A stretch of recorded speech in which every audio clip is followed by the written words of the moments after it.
ಯಾವಾಗ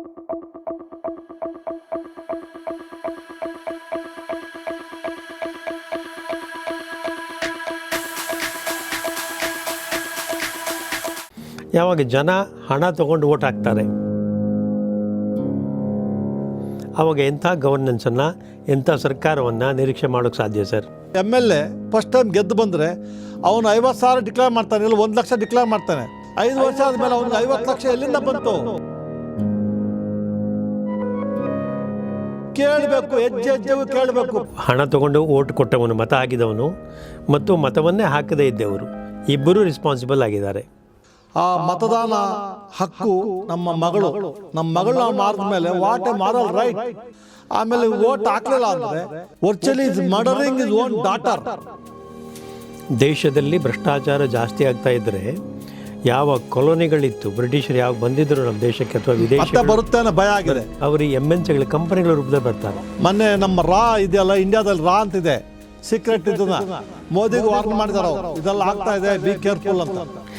ಸರ್, ಇವತ್ತು ಅಧಿಕಾರಿಗಳಲ್ಲಿ fear of law ಕಡಿಮೆ ಆಗಿದೆಯಾ ಅಂತ ಇವ್ರು ಮಾತಾಡೋಕ್ಕೆ ದುಡ್ಡು ಕೊಟ್ಟಿದ್ದೀನಿ ಹೋಗು ಅಂತಾರೆ. ಇವ್ರು ಮಾತಾಡೋಕ್ಕೆ ಅವ್ರ ಮನೆ ಬಾಗಿಲು ಸೇರಿಸಲ್ಲ ಜನಗಳನ್ನ. ತಹಶೀಲ್ದಾರ್ ಆಫೀಸಲ್ಲಿ ಜನ ಬಿಡಲ್ಲ, MLA ಬಿಡೋದಿಲ್ಲ. ಅದಕ್ಕೆ ಕಾರಣ ನಾವು. ನಮ್ಮಲ್ಲಿ ಹೆಂಗೆ ಮೆಂಟಾಲಿಟಿ ಇದೆ ಅಂದರೆ, ನಮಗೆ ಗಾಂಧಿ ಬೇಕು, ನಮಗೆ ಸುಭಾಷ್ ಚಂದ್ರ ಬೇಕು, ನಮಗೆ ಇನ್ನೊಬ್ಬ ಲೀಡರ್ ಬೇಕು, ಶಿವಾಜಿ ಬೇಕು, ಆದರೆ ಅವನು ಪಕ್ಕದ ಮನೇಲಿ ಹುಟ್ಟಬೇಕು.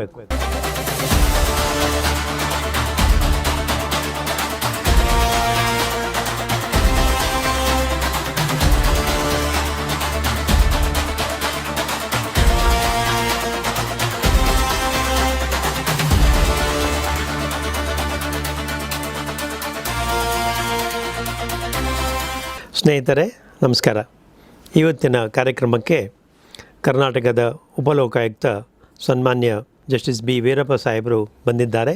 ನಮ್ಮ ಹಿಂದಿನ ಸಂಚಿಕೆಗಳಿಗೆ ಕರ್ನಾಟಕದಿಂದಷ್ಟೇ ಅಲ್ಲ, ದೇಶದ ಬೇರೆ ಬೇರೆ ಭಾಗಗಳಿಂದ ನೋಡಿದವರು ಧನಾತ್ಮಕವಾಗಿ ಸ್ಪಂದಿಸಿದ್ದಾರೆ ಮತ್ತು ತಮ್ಮ ಹಲವಾರು ಪ್ರಶ್ನೆಗಳನ್ನು ನಮ್ಮಲ್ಲಿ ಕೇಳಿಕೊಂಡಿದ್ದಾರೆ. ಸರ್, ಇವತ್ತಿನ ಕಾರ್ಯಕ್ರಮಕ್ಕೆ ತಮ್ಮನ್ನು ಹೃತ್ಪೂರ್ವಕವಾಗಿ ಸ್ವಾಗತಿಸ್ತೇನೆ ಸರ್. ನಮಸ್ತೆ ಸರ್. ಇವತ್ತಿನ ಡೆಮಾಕ್ರಸಿಯಲ್ಲಿ, ಪ್ರಜಾಪ್ರಭುತ್ವ ವ್ಯವಸ್ಥೆಯಲ್ಲಿ ನಾವಿಷ್ಟು ಡಿಸ್ಕಸ್ ಮಾಡಿದ್ದೇವೆ. ಯಾವಾಗ ಜನ ಹಣ ತೊಗೊಂಡು ಓಟ್ ಹಾಕ್ತಾರೆ ಆವಾಗ ಎಂಥ ಗವರ್ನೆನ್ಸನ್ನು, ಎಂಥ ಸರ್ಕಾರವನ್ನು ನಿರೀಕ್ಷೆ ಮಾಡೋಕ್ಕೆ ಸಾಧ್ಯ ಸರ್? ಜನ ದುಡ್ಡು ತೊಗೊಂಡು ಓಟ್ ಹಾಕ್ತಾರಲ್ಲ, ಅಲ್ಲಿಗೆ ಅವ್ರ ರೈಟಸ್ ಮಾರಿಬಿಟ್ರು. ಮತ್ತು ಅವ್ರು ಏನು ಕೇಳೋಕ್ಕಾಗಲ್ಲ. ಜನ ದುಡ್ಡು ತೊಗೊಂಡು ಓಟ್ ಹಾಕಿ ಆ ದುಡ್ಡು ಕೊಟ್ಟವನು ದುಡ್ಡು ಮಾಡಬೇಕಲ್ಲ, ಒಳ್ಳೆ ಗವರ್ನೆನ್ಸ್ ಮಾಡೋಕ್ಕೆ ಸಾಧ್ಯ ಇಲ್ಲ. ಜನಗಳಿಗೆ ಯಾವಾಗ ದುಡ್ಡು ತೊಗೊಂಡು ಓಟ್ ಹಾಕಿದ್ರು they have lost the right. Baba Ambedkar ಸಾಹೇಬ್ರು ಹೇಳ್ದಂಗೆ ಆ ಮತದಾನ ಹಕ್ಕು ನಮ್ಮ ಮಗಳು ನಾವು ಮಾಡಿದ ಮೇಲೆ ವಾಟ್ ಎ ಮಾರಲ್ ರೈಟ್. ಜನಗಳಿಗೆ ಕೇಳೋಕ್ಕಾಗಲ್ಲ. 5 ವರ್ಷ ಅವನು ದುಡ್ಡು ಕೊಟ್ಟು ಗೆದ್ದಾದಮೇಲೆ 5 ವರ್ಷ ಇವರು ಬ್ರಿಟಿಷರ ಭಾರತೀಯರು ಇದ್ರಲ್ಲ ಸ್ಲೇವ್ಸ್ ಥರ ಅದೇ ಜೀವನ 5 ವರ್ಷ ಮಾಡಲೇಬೇಕಾಗುತ್ತೆ ಸರ್. ಒಳ್ಳೆ ಗವರ್ನೆನ್ಸ್ ಮಾಡೋಕ್ಕೆ ಸಾಧ್ಯ ಇಲ್ಲ. ನಾವು ಅದಕ್ಕೆ ಮುಖ್ಯ ಕಾರಣ ಸಮಾಜ ಬದಲಾಗದೇ ಇದ್ದರೆ ಒಳ್ಳೆ ಗವರ್ನೆನ್ಸ್ಗಳು ಬರೋಕ್ಕೆ ಸಾಧ್ಯ ಇಲ್ಲ. ಹಣ ತಗೊಂಡು ಓಟ್ ಕೊಟ್ಟವನು, ಮತ ಹಾಕಿದವನು ಮತ್ತು ಮತವನ್ನೇ ಹಾಕದೇ ಇದ್ದವರು ಇಬ್ಬರೂ ರೆಸ್ಪಾನ್ಸಿಬಲ್ ಆಗಿದ್ದಾರೆ. ಇಬ್ಬರು more dangerous than any other person. ಯಾಕೆಂದರೆ ಇವು ದುಡ್ಡು ತಗೊಂಡು ಸ್ವಾರ್ಥಕ್ಕೋಸ್ಕರ ಓಟ್ ಹಾಕಿದ್ದಾನೆ. ಅದು ವೋಟನ್ನು ಫ್ರಾಂಚೈಸ್ ಮಾಡಬೇಕು ಅಂದರೆ free will without any expectation ಅಂತ ನಮ್ಮ ರೆಪ್ರೆಸೆಂಟೇಟಿವ್ ಪೀಪಲ್ಸ್ ಆ್ಯಕ್ಟಲ್ಲಿ ಹೇಳಿದೆ. ನಿನ್ನ ಹಕ್ಕು, ಮತದಾನ ಹಕ್ಕು ನಿರ್ಭಯವಾಗಿ ನಿಷ್ಪಕ್ಷಪಾತವಾಗಿ ಒಳ್ಳೆಯವ್ರನ್ನ ಹುಡುಕುವಂತ ಆಗಿದೆ. ಇವ್ರು ದುಡ್ಡು ತೊಗೊಂಡ ತಕ್ಷಣ ಎಲ್ಲ ಹೋಯ್ತು, ಅದರಲ್ಲಿ ಮಿಕ್ಸ್ ಆಗೋಯ್ತು. ಆಮೇಲೆ ವೋಟ್ ಹಾಕಲಿಲ್ಲ ಅಂದರೆ ಅದು ಘೋರ ಅಪರಾಧ ಸರ್. ಅದು virtually is murdering is own daughter. ಅವ್ನು ಮಾರೋದು ಇಲ್ಲ, ಈ ಕಡೆ ಅವರಿಗೆ ಇದು ಮಾಡಲ್ಲ, ಭವಿಷ್ಯನ ಹಾಳು ಮಾಡ್ದಂಗೆ. ಅಂಥವ್ರಿಂದ ಸಮಾಜಕ್ಕೆ ಓಟ್ ಹಾಕದೇ ಇದ್ದವರಿಂದ ತೊಂದರೆ ಆಗಿದೆ, ದುಡ್ಡು ತೊಗೊಂಡು ತೊಂದರೆ ಆಗ್ತಾಯಿದೆ. ದುಡ್ಡು ತೊಗೊಳ್ದೇನೆ ಓಟ್ ಹಾಕೋರು ಇದ್ದಾರೆ, ಪರ್ಸೆಂಟೇಜ್ ಕಮ್ಮಿ. ಆದ್ದರಿಂದ ಇವರು ವಿಜೃಂಭಿಸ್ತಾ ಇದ್ದಾರೆ. ಆ ದುಡ್ಡು ತೊಗೊಂಡು ಓಟ್ ಹಾಕಿದವನು ಒಳ್ಳೆಯವನಿಗೆ ಸಮಾಜದಲ್ಲಿ ಕಾಲ ಇಲ್ಲ.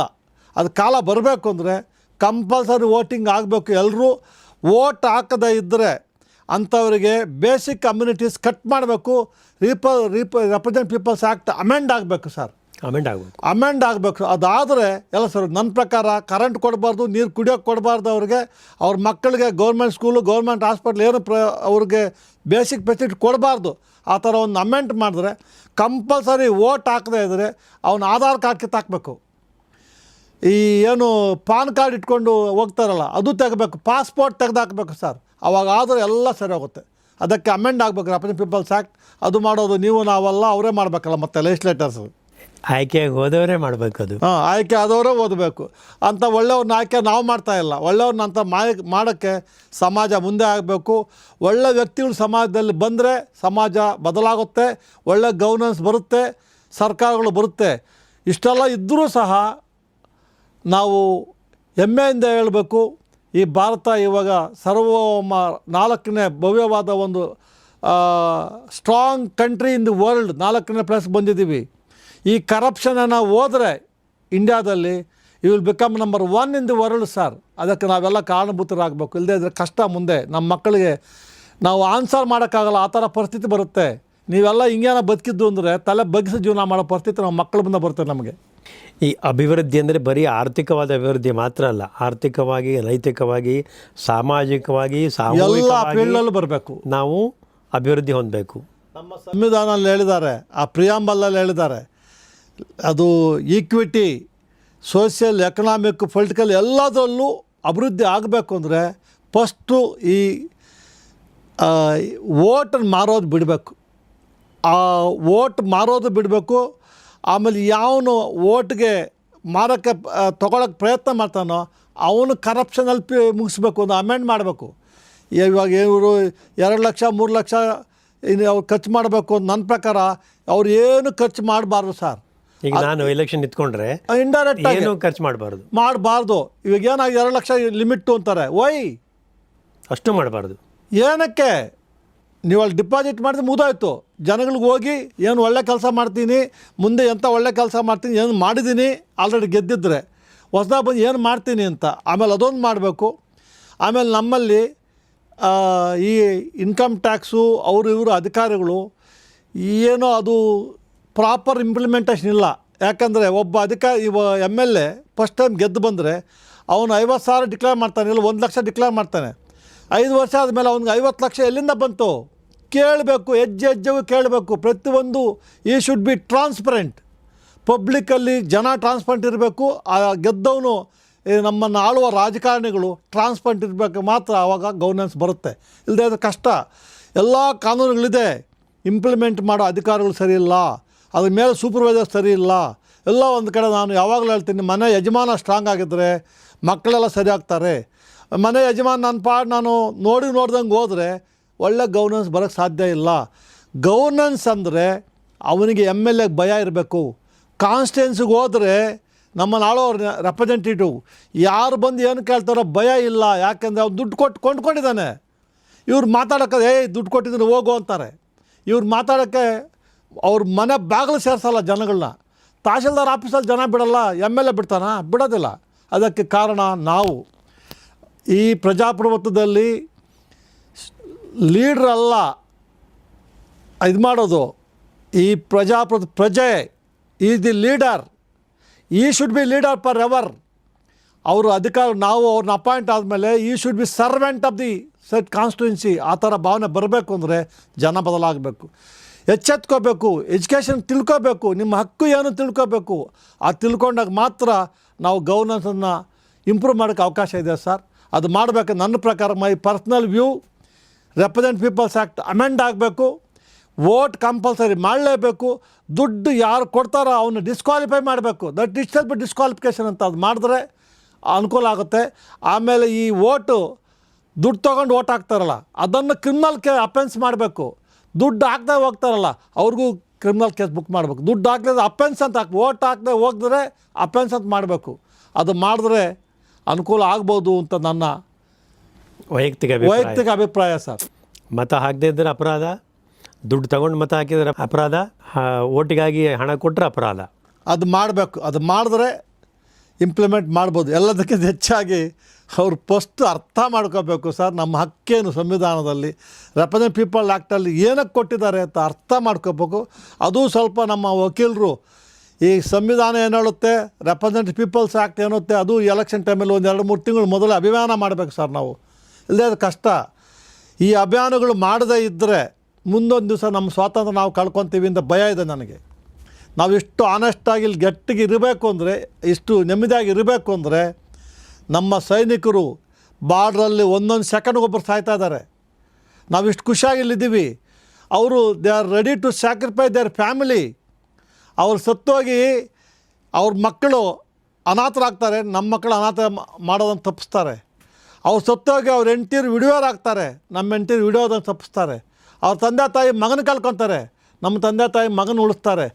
ಅಷ್ಟೆಲ್ಲ ಸ್ಯಾಕ್ರಿಫೈಸ್ ಮಾಡಿದಾಗ ನಾವು ಇಷ್ಟಾದ್ರೂ ಸ್ಯಾಕ್ರಿಫೈಸ್ ಮಾಡದೇ ಇದ್ದರೆ ನಾವು ಬದುಕಿ ಏನು ಸಾರ್ಥಕ ಅಂತ ನನ್ನ ಪ್ರಶ್ನೆ ನಾನೇ ಕೇಳ್ಕೊತೀನಿ ಸರ್. ದೇಶದಲ್ಲಿ ಭ್ರಷ್ಟಾಚಾರ ಜಾಸ್ತಿ ಆಗ್ತಾ ಇದ್ದರೆ, ಯಾವ ಕೊಲೋನಿಗಳಿತ್ತು, ಬ್ರಿಟಿಷರು ಯಾವಾಗ ಬಂದಿದ್ದರು ನಮ್ಮ ದೇಶಕ್ಕೆ ಅಥವಾ ಮತ್ತೆ ವಿದೇಶ ಬರುತ್ತೆ ಅನ್ನೋ ಭಯ ಆಗಿದೆ.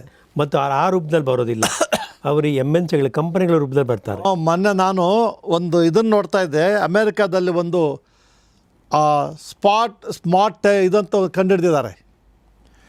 ಅವರು ಟವರ್ಗಳು ಫಿಟ್ ಮಾಡಿದ್ರೆ ನಿಮ್ಮಲ್ಲಿ ಏನೇನು ಡಿಫೆನ್ಸು ಸೀಕ್ರೆಟ್ಸ್ ಇದೆಯೋ, ಏನೇನು ಪೊಲಿಟಿಕಲ್ಲು ಅಜೆಂಡಾ ಮಾಡ್ತಾರೆ, ಎವ್ರಿಥಿಂಗ್ ಅಲ್ಲಿ ಕೂತ್ಕೊಂಡು ಅವ್ರು ಮಾಡ್ತಾರೆ. They will rule the world through ಈ ಮೊಬೈಲ್ ಇದ್ರ ಮೇಲೆ, ಮೊಬೈಲ್ ಸ್ಟೇಷನ್ಸ್ ಅಂತ ಮಾಡ್ತಾ ಇದ್ದಾರೆ. ಮೊನ್ನೆ ನಮ್ಮ ರಾ ಇದೆಯಲ್ಲ, ಇಂಡಿಯಾದಲ್ಲಿ ರಾ ಅಂತಿದೆ ಸೀಕ್ರೆಟ್, ಇದನ್ನು ಮೋದಿಗೆ ವಾರ್ನ್ ಮಾಡಿದ್ದಾರೆ ಅವರು, ಇದೆಲ್ಲ ಆಗ್ತಾಯಿದೆ, ಬಿ ಕೇರ್ಫುಲ್ ಅಂತ. ಅದಕ್ಕೆಲ್ಲ ಕಾರಣ ಈ ಓಟ್ ಮಾರೋದು ಸರ್. ಅದು ಓಟ್ ಮಾರೋದು ಕಮ್ಮಿ ಆಗಬೇಕು. ಅದು ಕಮ್ಮಿ ಅಂದರೆ ಫಸ್ಟು ನಿರ್ನಾಮ ಮಾಡಬೇಕು ನಾವು. ಅದು ಮಾಡಿದ್ರೆ ಮಾತ್ರ ಅನುಕೂಲ ಆಗುತ್ತೆ. ಈ ಗವರ್ನೆನ್ಸಲ್ಲಿ ಕರಪ್ಷನ್ ಕಡಿಮೆ ಮಾಡಬೇಕಂದ್ರೆ ಇಮ್ಮಿಡಿಯೇಟ್ಲಿ ಆಗಬೇಕಾಗಿರೋ ರಿಫಾರ್ಮ್ಸ್ ಏನು ಸರ್? ಸರ್, ಮೊದಲಿಗೆ ಈ ಒಂಥರ ಸ್ಟ್ರಕ್ಚರಲ್ ರಿಫಾರ್ಮ್. ಮೊದಲಿಗೆ ರೆಪ್ರೆಸೆಂಟೇಟಿವ್ ಪೀಪಲ್ಸ್ ಆ್ಯಕ್ಟ್ ಅಮೆಂಡ್ ಆಗಬೇಕು. ನಮ್ಮಲ್ಲಿ ಸಂವಿಧಾನದಲ್ಲಿ ಫಂಡಮೆಂಟಲ್ ರೈಟು ವೋಟ್ ಬೇಕು ಅಂತ ಹೇಳಿದ್ದಾರೆ.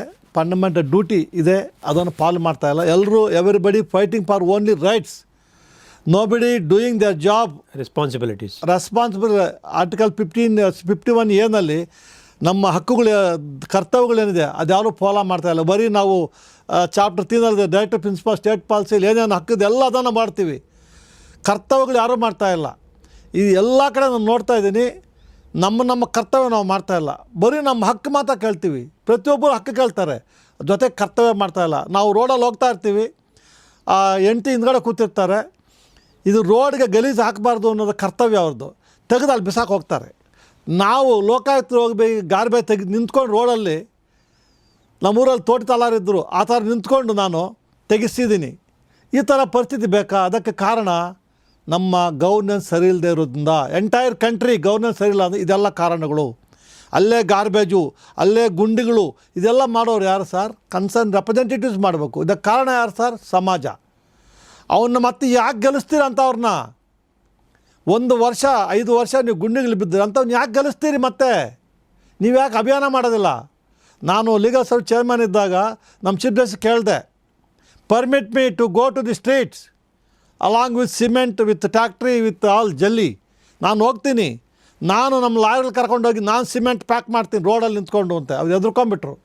ಆ ಕೆಲಸ ನಾವು ಮಾಡಬೇಕು ಸರ್. ನಾಟ್ ಓನ್ಲಿ ಜಡ್ಜ್, ನಮ್ಮ ಅಡ್ವೊಕೇಟ್ಸು ಅಸೋಸಿಯೇಷನ್ ಇದೆ ನಮ್ಮಲ್ಲಿ. ಎಲ್ಲೆಲ್ಲಿ ಅನ್ಯಾಯ ಆಗುತ್ತೆ, ನಾವೆಲ್ಲ 100 ರೂಪಾಯಿ ಹಾಕಿದ್ರೆ ಲಕ್ಷಾಂತರ ರೂಪಾಯಿ ಆಗಿಬಿಡುತ್ತೆ ಸರ್. ಬೆಂಗಳೂರು 8,000 ಜನ ಅಡ್ವೊಕೇಟ್ಸು, 5 ರೂಪಾಯಿ ಮೊದಲು 100 ರೂಪಾಯಿ ಹಾಕಲಿ ಸರ್, ಎಷ್ಟು ಲಕ್ಷಾಂತರ ಆಗುತ್ತೆ ಸರ್? ಒಂದು 10 ಟ್ಯಾಕ್ಟ್ರ್ ತಗೊಂಡು ನಾವು ಪಾಟ್ವಾಲ್ ಮುಗಿಸ್ತೀವಿ ರೀ, ನಿಮ್ಗೆ ಹೋಗ್ತಾ ಇಲ್ಲ ಅಂತ ಬನ್ನಿ ಪಬ್ಲಿಕ್ ಸ್ಟ್ರೀಟ್ಗೆ, ಯಾಕೆ ಬರಲ್ಲ ನೋಡೋಣ? ಅದು ಆಗ್ತಾಯಿಲ್ಲ ಸರ್. ಒಂದು ಎಕ್ಸಾಂಪಲ್ ನಾನು ನಿಮ್ಗೆ ಹೇಳ್ಬೇಕು, ಈ ಟೈಮಲ್ಲಿ ಜ್ಞಾಪಕ ಬರುತ್ತೆ ನನಗೆ. ನಾನು ಲೀಗಲ್ ಸರ್ವಿಸ್ ಚೇರ್ಮನ್ ಇದ್ದಾಗ ಚಿಕ್ಕಬಳ್ಳಾಪುರದಲ್ಲಿ ಹೆಣ್ಮಕ್ಳ college, degree college, government degree college, ಅಲ್ಲಿ 563 ಜನ ಹೆಣ್ಮಕ್ಳಿದ್ದರು. ಒಂದೇ ಒಂದು ಟಾಯ್ಲೆಟು, ಒಂದು ಸಣ್ಣ ಲೈಟು, ಆ ಟೇಬಲ್ ಮೇಲೆ 8 ಜನ ಒಂದು ಟೇಬಲ್ಲು, ಲೈಟ್ ಇಲ್ಲ, ಕಿಟಕಿ ಇಲ್ಲ, ವಿಂಡೋ ಇಲ್ಲ ಅಂತ ಗೌರ್ಮೆಂಟ್ ಕಾಲೇಜ್ ಇತ್ತು. ಅದು ನನಗೆ ಲೆಟ್ರ್ ಬರೆದಾಗ ನಮ್ಮ ಜಸ್ಟಿಸ್ ವರಾಲ ಸಾಹೇಬರು, ಚೀಫ್ ಜಸ್ಟಿಸು, ನಾವು ಯೂನಿವರ್ಸಿಟಿಯಲ್ಲಿ ಕ್ರಿಕೆಟ್ ಆಡಬೇಕಾಗಿತ್ತು, ಹೋಗಿದ್ವಿ. ಫಸ್ಟ್ ಮ್ಯಾಚಲ್ಲಿ ನಾವು ಗೆದ್ದಿವಿ. ನಾನು ಹೇಳಿ ಚೀಫ್ ಐ ವಿಲ್ ಗೋ ಅಂತ. ಬ್ರದರ್ ಅದು ನಮಗೆ ಬರೋದಿಲ್ಲ ಬ್ರದರ್ ಅಂದರು. ಬರುತ್ತೆ, ಸರ್ವೀಸಸಲ್ಲಿ ಬರುತ್ತೆ, ನಾನು ಮಾಡ್ತೀನಿ, ನೀವು ಸುಮ್ಮನೆ ಇರಿ ಅಂತ. ನಾನು ಹೋದೆ. 563 ಜನ ಕಾರ್ಡ್ ಕೊಟ್ಟಿದ್ದರು. ಅಲ್ಲಿ ಟಾಯ್ಲೆಟ್ಗೆ ಹೋದರೆ ಪಬ್ಲಿಕ್ ಟಾಯ್ಲೆಟ್ ಅದೇ ಸ್ಕೂಲ್ದೆ, ಈ ಮಕ್ಕಳು ಟಾಯ್ಲೆಟ್ ಅದೇ. 10 ಜನ ಹೆಣ್ಮಕ್ಳು ಹೋಗಬೇಕು ಅಂದರೆ 10 ಜನ ಕ್ಯೂನಲ್ಲಿ ನಿಂತ್ಕೋಬೇಕು, ಒಬ್ಬೊಬ್ಬರು ಹೋಗ್ಬೇಕು. ಒಬ್ಬೊಬ್ಬರು ಹೋಗಂಗಿಲ್ಲ, ಆಟೋದವ್ರು ಬರ್ತಾರೆ. ಆಟೋದವ್ರಿಗೂ ಅದೇ ಟಾಯ್ಲೆಟು, 563 ಜನಕ್ಕೆ ಒಂದು ಟಾಯ್ಲೆಟ್. ಇದು ಗೌರ್ನೆನ್ಸಾ? ನನಗೆ ನೋವಾಯಿತು. ಆ ಪಕ್ಕದಲ್ಲಿ ಬುಷಸ್ ಬಂದಿದೆ. ಸಾಯಂಕಾಲ ಹೋದರೆ ಬಾಗಿಲಿಲ್ಲ, ಕಿಟಕಿ ಇಲ್ಲ, ಎಲ್ಲ ಅಲ್ಲೇ ಡ್ರಿಂಕ್ಸು ಬಾಟ್ಲುಗಳು, ಒಂದು ಲೋಡ್ ಬಾಟ್ಲು ನಾನೆಲ್ಲ ತೆಗೆದಿದ್ದೀನಿ. ನಾನು ಅಲ್ಲಿ ಹೋದಾಗ SP DC ಅವರು ಒಂಥರ ಸ್ಟ್ಯಾಚ್ಯೂ ಥರ ಆಗಿಬಿಟ್ರು. ಏನು ರೀ ಇದೆಲ್ಲ ಅಂದರೆ ದೇ ಆರ್ ಆನ್ಸರ್ಲೆಸ್. ನಾನು ಲೀಗಲ್ ಸರ್ವಿಸ್ ಅಥಾರಿಟಿಯಿಂದ ಹೋಗಿದ್ನಲ್ಲ, ಕೊನೆಗೆ ನನಗೆ ಏನು ಮಾಡಬೇಕು ಗೊತ್ತಾಗ್ತಾಯಿಲ್ಲ. 40-45 ವರ್ಷ ಆಗಿತ್ತು ನಾನು ವ್ಯವಸಾಯ ಮಾಡಿಬಿಟ್ಟು. 83ರಲ್ಲಿ ಬೆಂಗಳೂರು ಬಂದು ಮತ್ತೆ ವ್ಯವಸಾಯ ಮಾಡೋಕ್ಕೆ ಅವಕಾಶ ಇಲ್ಲ, ಮಾಡೋಕ್ಕೆ ಏನೋ ಸುಮ್ಮನೆ ಹೋಗ್ತಾಯಿದ್ದೀವಿ ಅಷ್ಟೇ. ತಲೆ ಕೆಟ್ಟೋಯ್ತು. ನಾನು ಕೋಟು ಟೈ ಎಲ್ಲ ತೆಗೆದು ಬಿಟ್ಟುಬಿಟ್ಟು ಶರ್ಟ್ ಮಡ್ಚ್ಕೊಂಡು ಅಗ್ರಿಕಲ್ಚರ್ ಇಕ್ವಿಪ್ಮೆಂಟ್ಸ್ ಕೊಡ್ರಿ ಅಂತ ಕೇಳಿದೆ DC ಗೆ. ಅವ್ರು ಯಾಕೆ ನಿನ್ನ ಕೊಡೆಯ ಬಾಡಿಗೆ ಕೊಡ್ತೀನಿ ಅಂತ ಜೋರು ಮಾಡಿದೆ. ತಂದು ಕೊಟ್ಟರು ಅಗ್ರಿಕಲ್ಚರ್ ಇಕ್ವಿಪ್ಮೆಂಟ್ಸು. ನಾನು ಆ ಪದಗಳನ್ನು ಒಂದು ಕೈಲಿ ಹಿಡ್ಕೊಂಡು ಚೆನ್ನಿಕೆ ತಗೊಂಡು ಹೊಡಿತಾ ಇದ್ದರೆ ಮಕ್ಕಳು ಅಂಕಲ್ ಹಾವು ಬುಷಸ್ ಹಾವುಗಳಿದೆ ಅಂಕಲ್ ಅಂತ. ಏನು ಹಾವು ಮಾಡಲ್ಲ ಬಾಮ್ಮ ನಾನು ಸ್ಟಾರ್ಟ್ ಮಾಡಿದೆ. ನಾನು ಸಿಟ್ಟಿಂಗ್ ಜಡ್ಜ್ ಇದ್ದಾಗ ನಮ್ಮ ಜಡ್ಜಸ್ ಎಲ್ಲ ಪಾಪ ಕೋರ್ಟ್ಗಳು ಎಲ್ಲ ಬಿಚ್ಚಿ ಅವರು ಎಲ್ಲ ಟೈಗಳ್ದೆಲ್ಲ ಬಿಚ್ಚಿ ಸ್ಟಾರ್ಟ್ ಮಾಡಿದ್ರು. ನಮ್ಮ ಪ್ರೆಸ್ ಅವರು ಎಲ್ಲ ಇದು ಬಂದಿದ್ದವರೆಲ್ಲ ಆ ಕ್ಯಾಮ್ರಾಗಳ ಕೆಳಗಡೆ ಇಟ್ಟು ಅವರು ಶರ್ಟ್ಗಳು ಬಿಚ್ಚಿಕೊಂಡು ಸ್ಟಾರ್ಟ್ ಮಾಡಿ, ಆಮೇಲೆ NC ಸ್ಟೂಡೆಂಟ್ 40 ಜನ 10 ವರ್ಷ ಮಾಡದೇ ಇರೋಂಥ ಕೆಲಸ 2 ಅವರಲ್ಲಿ ಕ್ಲೀನ್ ಮಾಡಿದ್ವಿ. ಫುಲ್ಲು ಸ್ಕೂಲ್ ಪ್ರಿಮಿಸಸ್ಸು ಕ್ಲೀನ್ ಮಾಡಿದ್ಮೇಲೆ ನಾನು ಜೋರು ಮಾಡಿದೆ. ಇದು ಗೌರ್ನೆನ್ಸು ನಾವು ಕೊಡ್ತಾ ಇರೋದು ಜನಗಳಿಗೆ, ಇದು ನ್ಯಾಯನ? ಆಮೇಲೆ ನಮ್ಮದು ತಪ್ಪಿದೆ. ಯಾಕೆ ಸಮಾಜ ಬಗ್ಗೆ ನಾನು ಹೇಳ್ತೀನಿ ಅಂದರೆ, ಎಲ್ಲ ಹಳ್ಳಿ ಮಕ್ಕಳು, 10 ಹಳ್ಳಿ ಮಕ್ಕಳು, ಈ ಮಕ್ಕಳು ಗೌರ್ಮೆಂಟ್ ಸ್ಕೂಲ್ ನಮ್ಮ ಮಕ್ಕಳು ಓದ್ತಾ ಇದ್ದಾರೆ. ತಂದೆ ತಾಯಿ ಅಷ್ಟಿಷ್ಟು ನೋಡಬೇಕಲ್ಲ ಏನಾದರೂ ಫೆಸಿಲಿಟೀಸ್ ಇದೆಯಾ ಅಂತ. 10 ಹಳ್ಳಿ ಜನ, 10 ಒಂದೊಂದು ಊರಿಂದ 10 ಟ್ಯಾಕ್ಟ್ರ್ ಬಂದಿದ್ದರೆ ಅರ್ಧ ಗಂಟೆ ಕೆಲಸ. ನಾವು ಮಾಡ್ತೀವಿ ಕೆಲಸ, ನೀವು ಮಾಡೋಕ್ಕೆ ಹೋಗ್ತಾ ಇಲ್ಲ ಅಂತ ಹೇಳಿದ್ರೆ ಭಯ ಬಂದ್ಬಿಡೋದು ಅವ್ರಿಗೆ, ರೆಪ್ರೆಸೆಂಟೇಟಿವ್ಸ್ಗೆ. ಗೌರ್ಮೆಂಟ್ಗೆ ಚಾಟಿ ಹೊಡೆಯೋದು. ಇದು ಯಾಕೋ ಒಂದು ಕಡೆ ನಮ್ಮ ಏನಾಗಿದೆ ಅಂದರೆ, ಅವ್ರು ಮಾಡ್ಕೊತಾರೆ. ಯಾಕೆ? ನಾನು ಹೋಗಿ ಮಾಡಿದ ಮೇಲೆ ಇವಾಗ ಒಂದು ಭವ್ಯವಾದ ಕಟ್ಟಡ ಬಂದಿದೆ. ಅಲ್ಲಿ PAL ಮಾಡಿದ್ದೀವಿ. ವಂಡರ್ಫುಲ್ ಬಿಲ್ಡಿಂಗ್ ಬಂದಿದೆ. ಅಲ್ಲಿ ಸ್ಟೇಟಲ್ಲಿ 2 ಹುಡುಗಿರು ನಂಬರ್ 1 and 2 ಬಂದರು, ರ್ಯಾಂಕ್ ಬಂದರು. ಅದಕ್ಕೆ ನಾವು ಸಂಕಲ್ಪ ಮಾಡಬೇಕು ಸರ್. ಅಡ್ವೊಕೇಟ್ಸ್ಗೆ ಒಂದು ಒಳ್ಳೆ ಚಾನ್ಸ್. ಎಲ್ಲೆಲ್ಲಿ ರಾಂಗ್ ಗೌರ್ನೆನ್ಸ್ ಆಗುತ್ತೋ ಎಲ್ಲ ತಾಲೂಕಲ್ಲಿ ಅಡ್ವೊಕೇಟ್ಸ್ ಇದ್ದಾರೆ. ಬೇರೆಯವ್ರು ನಾವು ಬಾ ಅಂತ ಹೇಳೋಕ್ಕಾಗಲ್ಲ. ಯು ಆರ್ ಇಂಡಿಪೆಂಡೆಂಟ್ ಬಾಡಿ, ನೀವು ಯಾರ ಬಡಿ ಇದು ಇಲ್ಲ. Independent associations, independent lawyers. ನೀವು ಸೈನ್ಯ ಥರ ಸೋಲ್ಜರ್ಸ್ ಆಗಬೇಕು ಸರ್. ಅನ್ಯಾಯ ವಿರುದ್ಧ ಸೋಲ್ಜರ್ಸ್ ಆಗಿ ನೀವು ಕಂಗಣ ಕಟ್ಕೊಂಡು ಏನು ಎಲ್ಲ ಓಟ್ಗೆ ಹೋದ ಖರ್ಚು ಮಾಡಿಬಿಡ್ತೀವಿ. ಬಂದರು ಎಲ್ಲ ಒಂದು 500 ರೂಪಾಯಿ ಹಾಕೋಣ ಅಂತ ಸ್ಟಾರ್ಟ್ ಮಾಡಿ ಸರ್ ಅಭಿಯಾನ. ಎಲ್ಲ ಸರಿ ಹೋಗುತ್ತೆ. ಒಳ್ಳೆಯ ಕೆಲಸ ಮಾಡಿದ್ರೆ ನಾವು ಸಪೋರ್ಟ್ ಮಾಡೋಣ, ಕೆಟ್ಟ ಕೆಲಸ ಮಾಡಿದ್ರೆ ಅಪೋಸ್ ಮಾಡೋಣ. ನಾವು ನಿಂತ್ಕೋಬೇಕು ರೋಡ್ಗೆ, ಆವಾಗ ದಾರಿ ಬರುತ್ತೆ. ಅದು ಆಗ್ತಾಯಿಲ್ಲ ಸರ್. ಅದಕ್ಕೆ ಗುಡ್ ಗವರ್ನೆನ್ಸ್ ಆಗ್ತಾಯಿಲ್ಲ ನಮ್ಮಲ್ಲಿ. ತಮ್ಮ ಹತ್ರ ಮಾತಾಡ್ತಾ ಇದ್ದರೆ ನನಗೆ ರೋಮಾಂಚನ ಆಗುತ್ತೆ. ನಮ್ಮಲ್ಲಿ ಹೆಂಗೆ ಮೆಂಟಾಲಿಟಿ ಇದೆ ಅಂದರೆ, ನಮಗೆ ಗಾಂಧಿ ಬೇಕು, ನಮಗೆ ಸುಭಾಷ್ ಚಂದ್ರ ಬೇಕು, ನಮಗೆ ಇನ್ನೊಬ್ಬ ಲೀಡರ್ ಬೇಕು, ಶಿವಾಜಿ ಬೇಕು. ಆದರೆ ಅವನು ಪಕ್ಕದ ಮನೇಲಿ ಹುಟ್ಟಬೇಕು, ಅದನ್ನು ನಿರೀಕ್ಷೆ ಮಾಡ್ತೀವಿ. ನೀವು ಒಳ್ಳೆಯದನ್ನು ಹೇಳಿದ್ರಿ. ನನಗೆ ಹೇಳ್ತಾ ನೋವಿನಿಂದ ಹೇಳ್ತೀನಿ. ನಮ್ಮಲ್ಲಿ ಏನಾಗಿದೆ ಅಂದರೆ, ಮಹಾತ್ಮ ಗಾಂಧಿ ಲೆಟರ್ಡ್ ಇರ್ತದೆ, ಸುಭಾಷ್ ಚಂದ್ರ ಬೋಸ್ ಲೆಟರ್ಡ್ ಇರ್ತದೆ, ಭಗತ್ ಸಿಂಗ್ ಲೆಟರ್ಡ್ ಇರ್ತದೆ, ಇಂಡಿಯಾ ಮ್ಯಾಪ್ ಲೆಟರ್ ಇರ್ತವೆ, ಸಂಘಗಳು ಮಾಡ್ತಾರೆ. ನಾನು ಬಳ್ಳಾರಿಯಲ್ಲಿ ಒಬ್ಬನು ಹಿಡಿದೆ, ಅಡ್ವೊಕೇಟ್ ಅವನು. ಇವರು ನ್ಯಾಷನಲ್ ಫಿಗರ್ಸು, ಈ ದೇಶದ ಆಸ್ತಿ. ನೀನು ಲೆಟರ್ ಹಾಕ್ಕೊಳ್ಳೋಕ್ಕೆ ಯಾವನೇ ಅವಕಾಶ ಕೊಟ್ಟಿದ್ದು ನಿನಗೆ? ನಿನ್ನ ಯಾಕೆ ಜೈಲಿಗೆ ಕಳಿಸ್ಬಾರ್ದು? ಅಫೆನ್ಸ್ ಅಂತ ಜೋರು ಮಾಡಿದೆ ಅಡ್ವೊಕೇಟ್ಗೆ. ಸ್ವಾಮಿ ನಾನು 1 ದಿವಸ ಟೈಮ್ ಕೊಡಿ, ನಾಳೆಯಿಂದ ಲೆಟರ್ ತೆಗಿತೀನಿ ಅಂತ ತೆಗೆದ ಅವನು. At the same time Baba Ambedkar is also national figure. ನಮ್ಮ 148 ಕೋಟಿ ಆಸ್ತಿ, ಒಬ್ಬರ ಆಸ್ತಿ ಅಲ್ಲ. ಅವ್ರ ಫೋಟೋಗಳು ಹಾಕ್ಕೊಂಡು ಮಿಸ್ಯೂಸ್ ಮಾಡ್ಕೊತಾರೆ ಸರ್. ನಾನು ಊರಿಗೆ ಹೋದಾಗ ಹೇಳ್ತೀನಿ, you are insulting Baba Ambedkar. ನನ್ನ ಕೋರ್ಟಲ್ಲಿ ಒಂದು ಇನ್ಸಿಡೆಂಟ್ ಆಯಿತು. ಪ್ಲೈಂಟಿಪ್ ಡಿಪೆಂಡೆಂಟು, ಪ್ಲೈಂಟಿಪ್ಗೆ injunction granted, restraining defendant not interfere. ಇವನೇನು ಮಾಡ್ದ ಡಿಪೆಂಡೆಂಟು, ನೆಕ್ಸ್ಟ್ ಡೇ ಹೋಗ್ಬಿಟ್ಟು ನೈಟು ರಾತ್ರಿಗೆ ಹೋಗ್ಬಿಟ್ಟು ಬಾಬಾದೊಂದು ಕಲ್ಲಲ್ಲಿ ಮಾಡಿಬಿಟ್ಟು ಅಲ್ಲಿ ಇಟ್ಟಿಸ್ಬಿಟ್ರು. ಅದು ತೆಗಿಯೋಕ್ಕೆ ಹೋದರೆ ಕಮ್ಮಿನೊಳಗೆ ಗಲಾಟೆ ಆಗುತ್ತೆ. ನನಗೆ ಗೊತ್ತಾಯಿತು. ಆ ಡಿಪೆಂಡೆಂಟ್ ಕೋರ್ಟ್ ಕರೆಸಿದೆ ನಾನು ಹೈಕೋರ್ಟಲ್ಲಿ. MFA ನಡೆಸ್ಬೇಕಾದ್ರೆ ಹೋಗಿ ತೆಗಿತೀಯಾ, ಅದು ಗೌರವದಿಂದ ತೆಗಿಬೇಕು. ನೀನು ಹೊಡೆದು ಬಿಡದೆ ಬೆಳಂಗಿಲ್ಲ, ಅದು ಪ್ರತಿಮೆ. ಇಲ್ಲ ನೀನು ಜೈಲಿಗೆ ಕಳಿಸ್ತೀನಿ. ಪೊಲೀಸ್ ತಗೊಂಡೋಗಿ ಗೌರವದಿಂದ ತೆಗೆದು ಬೇರೆ ಕಡೆ ಎಲ್ಲಿಡ್ಬೇಕು ಅಲ್ಲಿಡಿಸಿ ಇಂಜಂಕ್ಷನ್ ಆಪ್ರೇಟೆಡ್ ಅಗೇನ್ಸ್ಟ್ ಹಿಮ್, ಈ ಥರ ಮಿಸ್ಯೂಸ್ ಮಾಡ್ಕೊತಾರೆ ಸರ್. ಕೋರ್ಟ್ ಆರ್ಡ್ರುಗಳು ಧಿಕ್ಕರಿಸೋಕ್ಕೆ ಈ ಥರ ತಂದಿರ್ತಾರೆ ಸರ್. ನೀವು ಸಡನ್ನಾಗಿ ಏನಾದರೂ ಆ್ಯಕ್ಷನ್ ತೊಗೊಂಡ್ರೆ ನಮಗೂ ಆಟ ಆಡ್ತಾರೆ ಸರ್. ಮೊನ್ನೆ ಮಾದೂರಲ್ಲಿ ಹಂಗೆ ಆಯಿತು, ಒಂದು ಸೆಂಟ್ರ್ ರೋಡಲ್ಲಿ ನಿಲ್ಲಿಸ್ಬಿಡ್ತಾನೆ ಬಾಬಾ, ಅದು ಕಲ್ಲಲ್ಲಿ ಹೊಡೆದ್ಬಿಟ್ಟು ಪೇಂಟ್ ಹೊಡೆದ್ಬಿಟ್ಟು ನಿಲ್ಲಿಸ್ಬಿಟ್ಟಾರೆ. ಏನು ಮಾಡಬೇಕು? ಯಾವನಾದರೂ ನೋಡ್ದೆ ಗಿಡದ ರೋಡಲ್ಲಿ ಹೊಡ್ಕೊಂಡು ಹೋಗ್ಬಿಟ್ರೆ ದೊಡ್ಡ ಗಲಾಟೆಗಳು. ಇದೆಲ್ಲ ಒಂದಷ್ಟು ವೆಸ್ಟೆಡ್ ಇಂಟ್ರೆಸ್ಟ್ಗಳಿದ್ದಾರೆ ಸರ್. ದೇಶ ನಾಯಕರನ್ನು ಮಿಸ್ಯೂಸ್ ಮಾಡ್ಕೊತಾರೆ, ಬಾಬಾ ಅಂಬೇಡ್ಕರ್ನ ಮಿಸ್ಯೂಸ್ ಮಾಡ್ಕೊತಾರೆ, ಭಗತ್ ಸಿಂಗು ಮುರ್ಕೊತಾರೆ. ಅವೆಲ್ಲ ಹೇಳೋಕ್ಕೆ ಹೋದರೆ ಸ್ವಲ್ಪ ಕಷ್ಟ ಆಗುತ್ತೆ ನನಗೆ. ಎಲ್ಲರೂ ಇದ್ದಾರೆ ಸರ್, ಎಲ್ಲರೂ ಅವರೇ ಸರ್. ಅದನ್ನು ಬಿಡಬೇಕು ಸ್ವಾರ್ಥ. ನಾನು ನನ್ನ ಪಾರ್ಟಿ ಉದ್ಧಾರ ಮಾಡಬೇಕು ಅಂದರೆ ಏನು ಮಾಡೋಕ್ಕೂ ರೆಡಿಯಾಗಿದ್ದಾರೆ. ನಾನೊಂದು ಜಡ್ಜ್ಮೆಂಟಲ್ಲಿ ಬರೆದಿದ್ದೀನಿ, ಈ ದೇಶ ಸ್ವಾತಂತ್ರ್ಯ ಇಲ್ಲಿವರಿಂದ ಯಾವ ರಾಜಕಾರಣಿಗಳು ಯಾವ ಪಾರ್ಟಿಯಲ್ಲೂ ದೇಶದ ಬಗ್ಗೆ ಯೋಚನೆ ಮಾಡಿಲ್ಲ. ಅವರು ಅವ್ರ ಹೆಂಡತಿ ಮಕ್ಕಳು ಲಾಸ್ಟಿಗೆ ನನ್ನ ಪಕ್ಷ, ಅದು ಬಿಟ್ಟರೆ ನನ್ನ ದೇಶ ಅಂತ ಯೋಚನೆ ಮಾಡಿಲ್ಲ ಅಂತ ನಾನು ಬರೆದಿದ್ದೀನಿ. ಆಮೇಲೆ ಅವರು ಅಥಾರಿಟಿಗಳು, ಪ್ರತಿಯೊಬ್ಬ ಅಥಾರಿಟಿಗೆ ಕಾನ್ಸ್ಟಿಟ್ಯೂಷನಲ್ ಈಕ್ವಾಲಿಟಿ ಆರ್ಟಿಕಲ್ 14, 21, 300A ಅದನ್ನು ಇಂಪ್ಲಿಮೆಂಟ್ ಮಾಡೋದು ಅಧಿಕಾರಿಗಳ ಕರ್ತವ್ಯ. ಡಿಗ್ನಿಟಿ ಆನೆಸ್ಟಿ ಮೇಂಟೈನ್ ಮಾಡಬೇಕು ಅಂತ ಸುಪ್ರೀಂ ಕೋರ್ಟ್ ಜಡ್ಜಿಗಳು ಬೇಕಾಷ್ಟು ಜಡ್ಜ್ಮೆಂಟ್ ಬಂದಿದೆ, ಪ್ರಾವಿಜನ್ಸ್ ಹೇಳುತ್ತೆ. ಆದರೆ ಅಧಿಕಾರಿಗಳು ಮಾಡ್ತಾಯಿಲ್ಲ. ನೆನ್ನೆ ನಾನು ಒಂದು ಬರೆದಿದ್ದೀನಿ ಪ್ರೈಮ್ ಮಿನಿಸ್ಟರ್ಗೆ. LICಯಲ್ಲಿ ದುಡ್ಡು ಕೊಟ್ಟಿಲ್ಲ ಅವರು. ಈ ಕಡೆ LIC, ಆ ಕಡೆ ಸ್ಟೇಟ್ ಗೌರ್ಮೆಂಟ್ ಇಬ್ಬರು ಸೇರ್ಕೊಂಡು ಮಧ್ಯದಲ್ಲಿ ಸಾಯ್ತಾ ಇದ್ದಾಳೆ ಅವಳು. ನಾನು ಗೌರ್ಮೆಂಟ್ಗೆ ಪ್ರೈಮ್ ಮಿನಿಸ್ಟರ್ ಆಫ್ ಇಂಡಿಯಾಗೆ ಬರೆದಿದ್ದೀನಿ, this is state of affairs, both authority central government and the state government they are working. ನೀವು ಬಚಾವೋ ಗೆಚಾವೋ ಅಂತೀರಿ, ಎಲ್ಲಿ ಬಚಾವೋ? ಇಲ್ಲಿ ಬಚಾವ್ ಆಗ್ತಾಯಿಲ್ಲ, ಬೇಟಿ ಬಚಾವ್ ಆಗ್ತಾಯಿಲ್ಲ. ಬರೆದಿದ್ದೀನಿ ನಾನು. ಈ ಥರ ಆಗುತ್ತೆ ಸರ್. ಅದಾಗದೇ ಇದ್ದರೆ ಕಾರಣ ನಾವೆಲ್ಲ ಒಂದಾಗಬೇಕು. ಅಟ್ಲೀಸ್ಟ್ ನಮ್ಮ ಅಡ್ವೊಕೇಟ್ಸ್ ಕಮ್ಯುನಿಟಿ ಸರ್, ಸ್ವಾತಂತ್ರ್ಯ ತಂದಿದ್ದು ನಾವೇ, ಸ್ವಾತಂತ್ರ್ಯ ಉಳಿಸಬೇಕಾದ್ರು ನಾವೇ ಸರ್. ನಾವು ಸ್ವಲ್ಪ ಸಡಿಲಿಸಬೇಕು, ಚಳಿ ಗಾಳಿ ಸಡಿಲಿಸಬೇಕು, ನುಗ್ಗಿ ಬರಬೇಕು ಸರ್. 100 ವರ್ಷ ಯಾರೂ ಬದುಕಲ್ಲ. ಅಟ್ಲೀಸ್ಟ್ ನಮ್ಮ ಯಂಗ್ಸ್ಟರ್ ಅಡ್ವೊಕೇಟ್ಸ್ಗೆ ರೋಮಾಂಚನ ಮಾಡಿಸ್ಬೇಕು, ಅವರಲ್ಲಿ ದೇಶಭಕ್ತಿ ಬೆಳೆಸಬೇಕು. ಅಂದರೆ ನೀವು ಒಳ್ಳೆಯ ಕೆಲಸಕ್ಕೆ ನೀವು ಎಲ್ಲ ಕಾರ್ಯ ಕಲಿಸ್ಬೇಕು. ನಿಮ್ಮ ವಕೀಲ ವಾಹಿನಿ ಮುಖ ಇದೊಂದು ನಾನು ನಿಮ್ಮಲ್ಲಿ ರಿಕ್ವೆಸ್ಟ್ ಮಾಡ್ಕೊಂಡು ದಯವಿಟ್ಟು ಇದೊಂದು ಆಂದೋಲನ ಮಾಡಿ ಸರ್. ನಾನು ನಿಮ್ಮ ಜೊತೆಗೆ ಬರ್ತೀನಿ. ಒಂದು ಪ್ಯಾರಾಗ್ರಾಫ್ ಬರೀ ದೇಶಭಕ್ತಿ ಬಗ್ಗೆ ಒಂದು ಪೇಜಲ್ಲಿ ಕೊಡಿ ಸರ್. ಎವರಿ ಇಶ್ಯೂನಲ್ಲಿ ದೇಶಭಕ್ತಿ ಬಗ್ಗೆ ಹೆಂಗಿರಬೇಕು ಅಂತ ಒಂದಷ್ಟು ಮಾಡಿ ಸರ್, ದಯವಿಟ್ಟು. ನಾನು ನಿಮ್ಮ ಜೊತೆಗಿರ್ತೀನಿ. ತಾವು ಹೇಳೋದನ್ನು ಕೇಳ್ತಾ ಇದ್ದರೆ ನಿಟ್ಟುಸಿರಿನ ಜೊತೆಗೆ ನಮ್ಮ ವಕೀಲರು ಎಲ್ಲರೂ ಇಡೀ ರಾಜ್ಯದಲ್ಲಿ ಇನ್ನು 25 ವರ್ಷದಲ್ಲಿ ಕರ್ನಾಟಕ ಹೇಗಿರಬೇಕು, ಆ ಕರ್ನಾಟಕ ನಿರ್ಮಾಣ ಮಾಡೋದಕ್ಕೆ ಮೊದಲನೇದಾಗಿ ವಕೀಲರ ನಾಯಕತ್ವ ವಹಿಸಬೇಕು. ಇದು ಯಾರ ಮೇಲೆ ನಂಬಿಕೆ ಇಲ್ಲ ಸರ್ ನಮಗೆ. ವಕೀಲರು ಅಂದರೆ ಒಂದು ಯೂನಿಟಿ ಇದೆ ನಮ್ಮಲ್ಲಿ ಸ್ಟಿಲ್. ಸರ್ ನಾನು ಮೊನ್ನೆ ಯಾವುದೋ ಒಂದು ಪೊಲೀಸ್ SP ಮದುವೆ ಹೋಗಿದ್ದೆ sir. I told my gunmen, police ಎಷ್ಟು ಯೂನಿಟ್ ಇದೆಯಾ ಅಲ್ಲಿ. ಬೇರೆಯವ್ರ ಮದುವೆ ಆಗುತ್ತೆ, ಜಡ್ಜಸ್ ಮದುವೆ ಆಗಿದೆ, ರಾಜಕಾರಣ ಮದುವೆ ಆಗಿದೆ, ನಾನು ನೋಡಿದ್ದೀನಿ. ಅಲ್ಲಿ ಫೈರ್ ಇಂಜಿನ್ ಬಂದಿದೆ.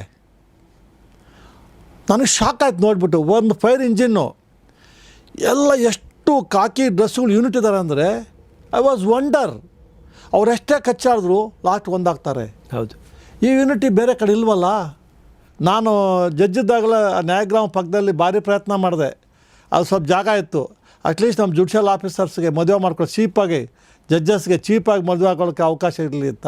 ಅದನ್ನು ನಮ್ಮವರು ಈ ಏನೇನೋ ಎಲೆಕ್ಷನ್ ಖರ್ಚು ಮಾಡೋ ಬದಲು ಒಂದು ವಕೀಲರ ಭವನ ಅಂತ ಮಾಡಿಬಿಟ್ರೆ ಅಲ್ಲೇ ಮದುವೆ ಮಾಡ್ಕೋಬೋದು ಸರ್, ಚೀಪ್ ಆ್ಯಂಡ್ ಬೆಸ್ಟಲ್ಲಿ ನಮ್ಮವರು ಅದು ಮಾಡ್ತಾಯಿಲ್ಲ ಸರ್.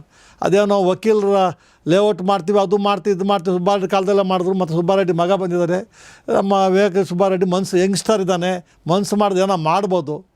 ಒಂದು ಜನ ನೆನೆಸ್ಕೊಳ್ಳೋಂಥ ಕೆಲಸ ಮಾಡಬೇಕು ಸರ್. ಇವೆಲ್ಲ ಪಾಲಿಸಿ ಡಿಸಿಷನ್ಗಳು. It do take time. Youngster ಇದೆಯಾ, ಹೋರಾಟ ಮಾಡು. ಬಟ್ ತಾವು ಹೇಳ್ದಂಗೆ ನಮ್ಮ ಬೆಂಗಳೂರು ಅಡ್ವೊಕೇಟ್ಸ್ ಅಸೋಸಿಯೇಷನಲ್ಲಿ ಇವಾಗ ಎಲ್ಲ ಪದಾಧಿಕಾರಿಗಳು ಉತ್ಸಾಹದಿಂದ ಇದ್ದಾರೆ. ಮಾಡಿ ಸರ್, ಭರವಸೆ ದಯವಿಟ್ಟು ಮಾಡಿ. ನೀವು IAS ಆಫೀಸರ್ಸು, IPS ಆಫೀಸರ್ಸು ಹೋದರೆ ಅವ್ರದ್ದೊಂದು ಸಪ್ರೇಟ್. ನಾನು ಹೋಗ್ತೀನಿ, ನನಗೆ ಶಾಕು. ನಮ್ಮ ಜಡ್ಜಸ್ಗೆ, ರಿಟೈರ್ಡ್ ಜಡ್ಜಸ್ಗೆ ಯಾವುದು ಗತಿ ಇಲ್ವಲ್ಲ ಅಂತ. ಸಿಟ್ಟಿಂಗ್ ಜಡ್ಜಸ್ಗೂ ಇಲ್ಲ, ಹೈಕೋರ್ಟ್ ಜಡ್ಜಸ್ಗೂ ಇಲ್ಲ, ಲಾಯರ್ಗಳಿಗಿಲ್ಲ. ನೀವು ಯಾಕೆ ಹೋರಾಟ ಮಾಡ್ತಾಯಿಲ್ಲ ಅಂತ. ಆಮೇಲೆ ಇನ್ನೊಂದು ನಾನು ನೋಟಿಸ್ ಮಾಡಿದ್ದೀನಿ, any IAS officer, any IPS officer Bengaluru site ಕೊಡ್ತಾರೆ ಅವನಿಗೆ, ಇಲ್ಲಿ ನಮಗಿಲ್ಲ. ನಿಮಗೆ ಜಡ್ಜ್ಗಳಿಗೆ ಕೊಡ್ತಾಯಿಲ್ಲ, ಮತ್ತು ಇವ್ರಿಗೆಲ್ಲ ಕೊಡ್ತಾರೆ. ಸರ್, ಇವತ್ತು ಅಧಿಕಾರಿಗಳಲ್ಲಿ ಫಿಯರ್ ಆಫ್ ಲಾ ಕಡಿಮೆ ಆಗಿದೆಯಾ ಅಂತ? 100% ಆಗಿದೆ ಸರ್. ಯಾಕಂದರೆ ಪ್ರೊಸೀಜರ್ ಲ್ಯಾಪ್ಸಸ್.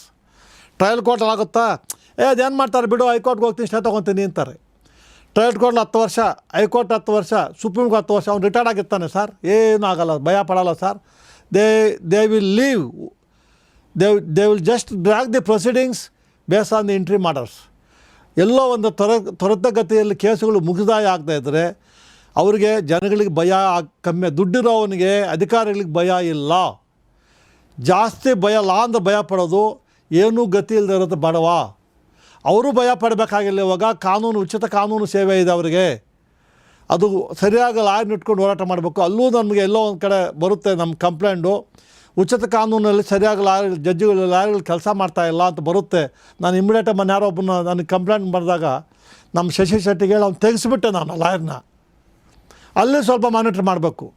ಹೆಜ್ಜೆಗೂ ಮಾನಿಟ್ರಿಂಗ್ ಕಮ್ಮಿ ಆಗಿದೆ. ಪ್ರತಿಯೊಂದು ಡಿಪಾರ್ಟ್ಮೆಂಟ್ ಮಾನಿಟ್ರ್ ಇಲ್ಲ. ಅದರಿಂದ ಈ ಪ್ರಾಬ್ಲಮ್ ಆಗ್ತಾಯಿದೆ ಸರ್. ಈ ವಿಷಲ್ ಬ್ಲೋವರ್ ಪ್ರೊಟೆಕ್ಷನ್ ನಮ್ಮ ದೇಶದಲ್ಲಿ ಕಡಿಮೆ ಆಗ್ತಾ ಇದೆಯಾ ಸರ್? ದುರ್ಬಲ ಆಗ್ತಾ ಇದೆಯಾ? ದುರ್ಬಲ ಆಗೋಗಿದೆ ಸರ್. ಆ ವಿಸಿಲ್ ಪವರ್ ಪ್ರೊಟೆಕ್ಷನ್ ಆ್ಯಕ್ಟ್ ಅಂತೂ ಆಗ್ತಿದೆ. ಅದು it never bean operational sir. ಅದು ಆಪ್ರೇಷನ್ ಆಗಿಲ್ಲ, ಅದು ಆಗಬೇಕು. ಆ ಆ್ಯಕ್ಟ್ ಇದೆ, ಅದು ನಿದ್ದೆ ಮಾಡ್ತಾಯಿದೆ ಆ್ಯಕ್ಟು. ಅದನ್ನು ಯಾರು ಇಂಪ್ಲಿಮೆಂಟ್ ಮಾಡ್ತಾಯಿಲ್ಲ.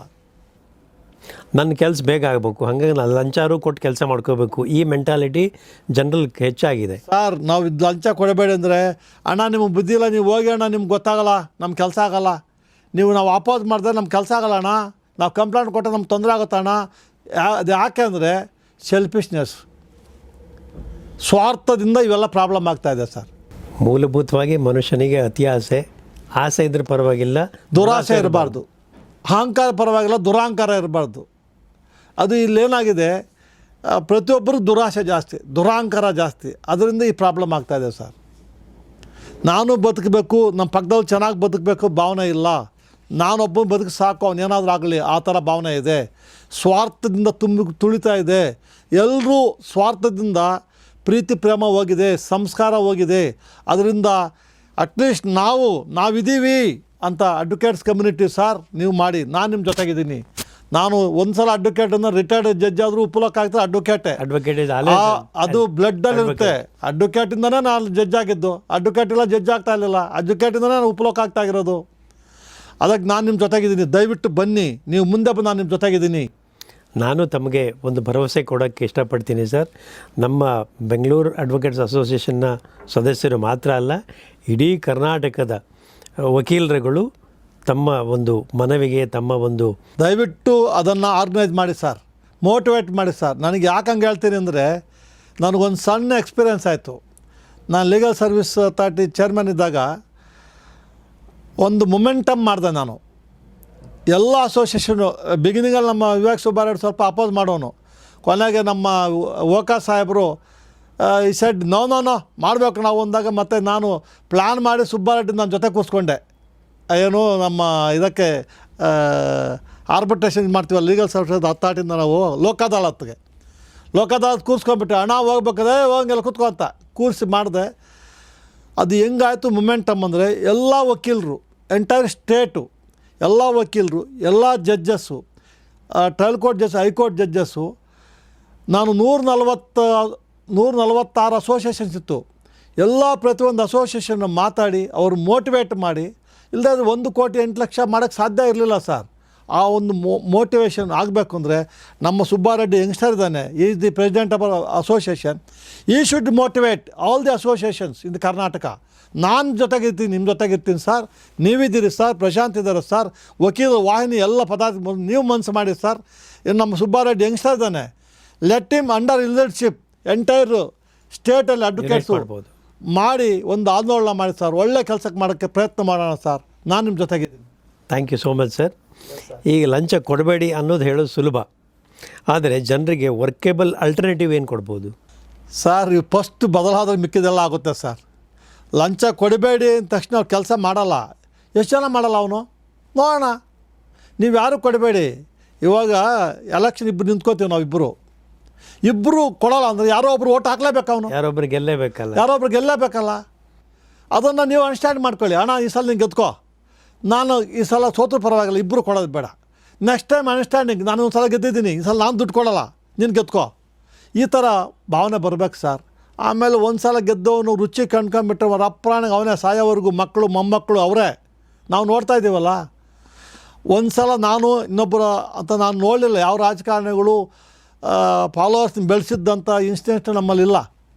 ಮೊನ್ನೆ ಯಾವುದೊಬ್ಬ ರಾಜಕಾರಣಿ ಹೇಳ್ತಾ ಇದ್ರು, ಡಾಕ್ಟರ್ ಮಗ ಡಾಕ್ಟರ್ ಆದಂಗೆ, ಲಾಯರ್ ಮಗ ಲಾಯರ್ ಆದಂಗೆ, ಪೊಲಿಟಿಷಿಯನ್ ಮಗ ಪೊಲಿಟಿಷಿಯನ್, ಜಡ್ಜ್ ಮಕ್ಕಳು ಜಡ್ಜ್ ಆದಂಗೆ ಅಂತ. We can't help it sir. ಅದು ಅವರು ಲಾಯರ್ ಆಗಿರ್ತಾನೆ, ಕೆಲಸ ಮಾಡಿರ್ತಾನೆ, ಬುಕ್ಸ್ ತಂದಿರ್ತಾನೆ, ನನ್ನ ಮಗ ಲಾಯರ್ ಆಗಲಿ ಬಿಡು ಅಂತಾನೆ. ಯಾಕಂದ್ರೆ ಅವ್ರಿಗೆ ಗೊತ್ತಿದೆ ಅದರಲ್ಲಿ ಅನುಭವ. ನೀನು ಜೀವನ ಎಲ್ಲ ತಿಂಗಳೆಲ್ಲ ಹೊಡೆದಾಡಿದ್ರು 1 ಲಕ್ಷ 2 ಲಕ್ಷ ಸಂಬಳ, ಅವನು ಒಳ್ಳೆ ಲಾಯರ್ ಒಂದು ಕೇಸಲ್ಲಿ ಹೊಡ್ಕೊಂಬರ್ತಾನೆ 1 ಲಕ್ಷ. ಅವನಿಗೆ ರುಚಿ ಕಂಡಿದ್ದಾನೆ, ಆ ವೃತ್ತಿಯಲ್ಲಿ ಅನುಭವ ಆಗಿದೆ. ಅದು ತಪ್ಪು ಅಂತ ನಾನು ಹೇಳೋಕ್ಕಾಗಲ್ಲ ಸರ್. ಇವಾಗ ಫಿಲಿಮ್ ಮಾಡಿದವರೆಲ್ಲ ಮಕ್ಕಳೆಲ್ಲ ಫಿಲಿಮ್ ಆ್ಯಕ್ಟ್ರ್ ಆಗಬಾರ್ದು ಅಂತ ಹೇಳೋಕ್ಕಾಗುತ್ತಾ? ಅವರವ್ರ ಅಭಿರುಚಿ, ಅವರವ್ರ ಕಲೆ, ಅದು ಅವ್ರವ್ರು ಇದು, ಅದು ಹೇಳೋಕ್ಕೆ ಬರೋದಿಲ್ಲ sir. Sir, thank you so much ಈ ಒಂದು ಸುದೀರ್ಘವಾದ ಒಂದು ಡಿಸ್ಕಷನ್ಗೆ. ಮತ್ತು ಸ್ನೇಹಿತರೆ, ನಾವು ಮುಂದಿನ ಎಪಿಸೋಡ್ ಅಷ್ಟೊತ್ತಿಗೆ ನಿಮ್ಮಿಂದ ಇನ್ನೂ ಏನೇನೋ ನಿರೀಕ್ಷೆಗಳು, ಪ್ರಶ್ನೆಗಳು, ಉತ್ತರಗಳು, ಭರವಸೆಗಳು ಇದೆ, ನಮ್ಮ ಇನ್ಬಾಕ್ಸಲ್ಲಿ ಹಾಕಿ ಮತ್ತೆ ಮುಂದೆ ಭೇಟಿ ಮಾಡೋಣ. Thank you. ನಮಸ್ತೆ ಸರ್.